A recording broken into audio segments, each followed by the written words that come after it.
Super TV news bulletin లో details చూద్దాం. సూర్యాపేట హక్కుల సాధన కోసం మహిళా లోకం ఉద్యమించాలని ఎన్పీఆర్ జిల్లా అధ్యక్షులు అర్వపల్లి లింగయ్య అన్నారు. బుధవారం వికలాంగుల హక్కుల జాతీయ వేదిక జిల్లా కమిటీ ఆధ్వర్యంలో అంబేద్కర్ నగర్ లో అంతర్జాతీయ మహిళా దినోత్సవం సందర్భంగా వికలాంగ మహిళలకు సన్మానం చేశారు.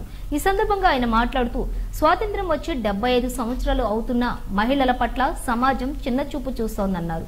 అన్ని రంగాలలో మహిళలకు పురుషులతో సమానంగా హక్కులు కల్పించినప్పుడే మహిళా అభివృద్ధి అవుతుందని, మహిళల అభివృద్ధి దేశాభివృద్ధి అని అన్నారు. ఈ నెల 23, 24 తేదీలలో హైదరాబాద్ లో జరిగే తొలి మహిళా వికలాంగుల రాష్ట్ర సదస్సు జరుగుతుందని, ఈ సదస్సుకు పెద్ద ఎత్తున వికలాంగ మహిళలు అధిక సంఖ్యలో పాల్గొని జయప్రదం చేయాలని పిలుపునిచ్చారు. అనంతరం వికలాంగ మహిళలకు పండ్లు పంపిణీ నిర్వహించారు. ఈ కార్యక్రమంలో వికలాంగుల హక్కుల జాతీయ వేదిక జిల్లా గౌరవ అధ్యక్షులు సిరంశెట్టి రామారావు, నాయకురాలు వెంకటమ్మ, మల్లమ్మ, ఎల్లమ్మ, కవిత, పద్మ తదితరులు పాల్గొన్నారు.